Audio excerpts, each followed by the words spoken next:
Today marks 1 month since Hamas terrorists invaded Israel and butchered more than 1,400 people. Now, October the 7th is destined to become a date we never forget. Like 9/11, its morbid memories will echo through history. But as Israelis today look back in anger and in grief, the rest of the world is beginning to contemplate what else that date will come to represent. Will it plunge the Middle East into a deadly, wider crisis? Will the simmering racial resentment cause bitterness and bloodshed across the world? Will it nail the coffin of a two-state solution? Prime Minister Benjamin Netanyahu has given his first answer to the big question of what happens to Gaza when the war is over. And frankly, it's a major cause of concern.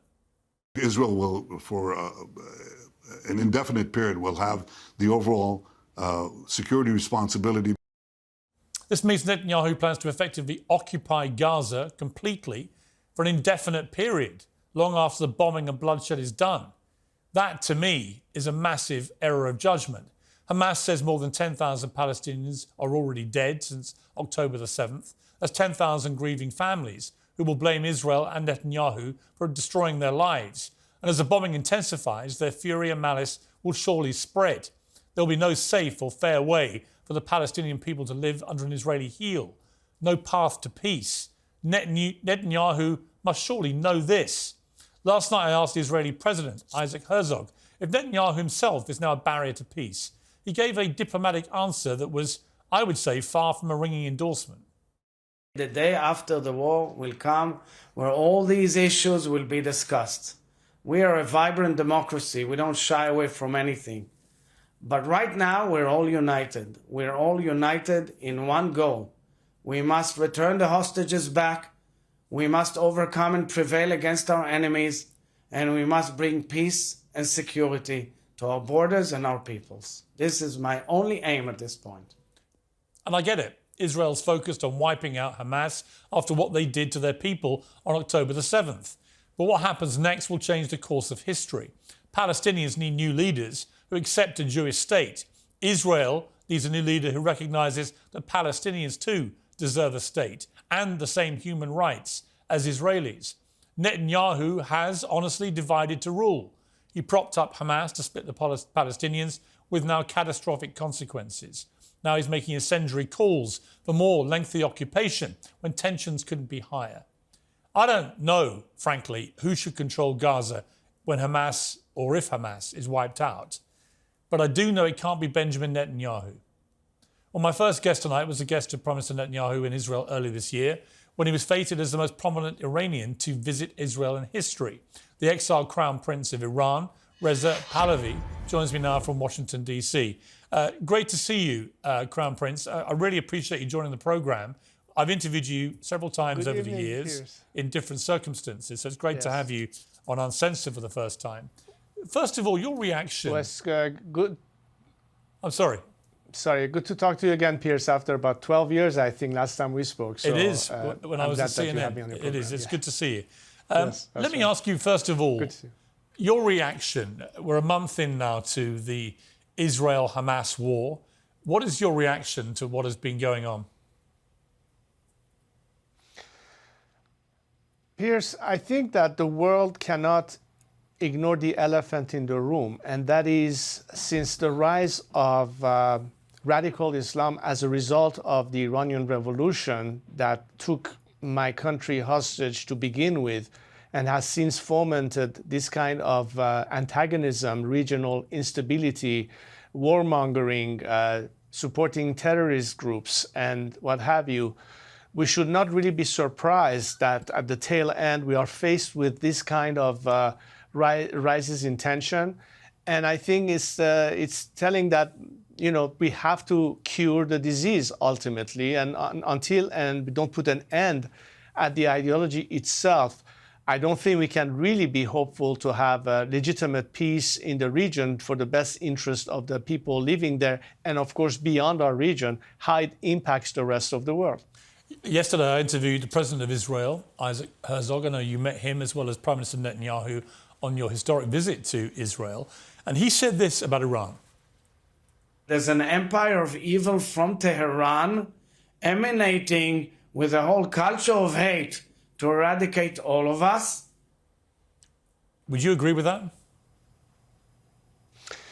Look, I think President Herzog, Prime Minister Netanyahu, and I think along with that, many leaders and beyond leaders, people in the world who by now have hosted in their respective countries in the West and elsewhere, Iranians who were forced to flee the country as a result of this regime, to understand that what the Iranian people are like and want is totally different than the regime in Tehran. And I've always asked for the world community, including media, when they talk about Iran, to specify that they are talking about the regime in Iran, not the people of Iran. So when we say Iran, I want to make clear that this is not the Iranian people you're talking about, but the regime. That's very important as a distinction, because I think that while the problem correctly emanates from Tehran, and I've been saying this all these years, that the eye of the octopus is in fact in Tehran, and we are busy fighting the tentacles without putting out the beast itself.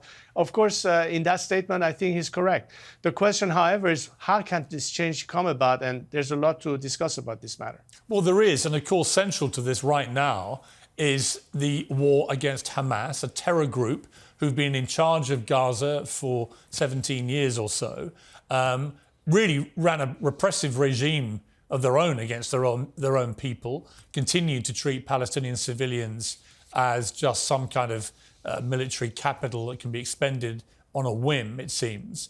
And everyone who saw what happened on October the 7th, who has an ounce of humanity, will completely understand why Israel is going so hard now for Hamas. But the problem for the wider world, and certainly for the wider Arab community, is that in trying to eradicate Hamas, who live amongst civilians, there are thousands and thousands of completely innocent, often children, half of the casualties are reported to be children, being killed in the process.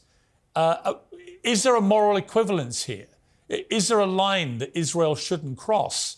Or is this idea that they should be proportionate just for the birds if you're in a war and you're trying to wipe out a terror group? Well, again, the principal funding and the principal support that comes to these groups must have a money trail and a source in terms of what's keeping them going. It's not a secret that the regime in Tehran has been behind most of these groups, has financed them, has armed them, has used them as proxies to advance their agenda in the region with the ultimate goal of exporting an ideology and force the world into assimilation under a modern-day caliphate. This is not simply in the region, Piers, mind you. Today we hear this ominous sound of radical Islamists who are trying to shape a different future for countries even in Europe, hoping to gain a majority and force the laws to change in the way they want to see the world governed under this kind of caliphate. This is really a challenge that faces all of us. It's not just an issue to Israel having to deal with the problem of having been attacked by a terrorist group. It is the nature of the beast itself. As I said, it's a disease that needs to be cured. And while you can deal with the symptoms, if the cure is not found, and in my opinion, the cure is to put an end to what is the source behind this extremism, this radicalism, the problem will never dissipate. One has to do what they have to do, sometimes wrong, sometimes it's a moral issue, as you pointed, but that doesn't solve the ultimate problem. I believe that the sooner we solve the root cause of the problem, all of these issues will ultimately find a way to find the proper resolution with every interest of humanitarian and liberties of all people, Israelis, Palestinians, Arabs, Iranians, and the whole world. We have to work together with the problem and not, kick the can down the road and hope that by miracle the problem is going to dissipate. It's not going to. Do you have any doubt that Iran was behind what happened on October the 7th in terms of the scale of it, in terms of the quantity of firepower that they took over the border? I mean, does it look to you like an Iran-sponsored operation? Well, I think that hours after the attack, there were already some Palestinian banners that were hanging on some public buildings in Tehran, and a short visit thereafter Iran's officials with Hamas representatives, this simply is not a coincidence. It must have been in some form or shape planned or anticipated. And in fact, they haven't denied the fact. Hamas itself had thanked officially one of their representatives. I saw a clip somewhere where he actually acknowledges the support coming from Tehran. So they're not denying it. And I think that's a fact that is hardly contested by anyone who understands enough about the quagmire in the Middle East and Iran having been the godfather of terrorism all these years. Final question. We've seen ISIS pretty well wiped out. We've seen Al-Qaeda severely diminished in its ability to operate. If Israel was to be successful in eradicating Hamas and effected regime change in Gaza, could you see this spilling over potentially to regime change in Iran?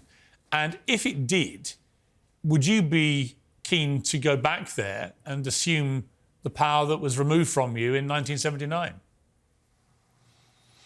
Well, Piers, my formula for change in Iran is, of course, based on popular sovereignty and the free will of the Iranian people that can only choose their future once liberated from this regime that denies them the right to freely choose or elect whoever they want in the future. My process for change in Iran is to make sure that we have a democratic transition post-regime collapse, that we can have a constituent assembly when people's representatives will debate what will be the best course for the country in the future, to offer the Iranian people by referendum a chance to ratify the proposed constitution, hopefully based on the Universal Declaration of Human Rights, which are clear, separation of church from state. And it is for the Iranian people to ultimately voice their choice. I'm not running for any office or have any other ambition in mind other than to serve that process and be a facilitator for that process and speak on behalf of all Iranians for their right to choose and freely determine their future. I do, however, believe that the solution in Iran is regime change, and this regime will never change its behavior, which is why in 40 years of trying, the biggest problem and flaw in Western policy, foreign policy vis-a-vis Iran was an expectation of behavior change. This regime's DNA doesn't go along with the values that Iranians cherish, that is also cherished in free countries: human rights, equality, putting an end to any form of discrimination. So at the end of the day, we need to make sure that people in the world, if they truly want to help the process of stability and democracy and freedom, to be on the side of the Iranian people and forget about continuing to negotiate with a regime that has never had any intentions to reform itself. The time has come for change at the ask of the Iranian people. And therefore, I think the world has a golden opportunity to use the best allies they have in the process as the instrument of change, the Iranian people themselves. But they cannot fight alone. We need to have support from the coalition of the willing in free societies and people who do champion democracy and human rights. But one word answer: if you got the opportunity democratically, would you go back and lead Iran? I will help my fellow compatriots as much as I can with no personal ambition. I don't think that the issue for me is anything beyond helping the creation of the kind of institutions well beyond the constitutional government, because civil society is the ultimate watchdog for society, and we need to strengthen this institution to make democracy a lasting system in the country. Okay, I'll take that as a yes, not 76 words, Reza. No, I will help any way that I can. Of course, if the opportunity presents itself. It's good to talk to you again.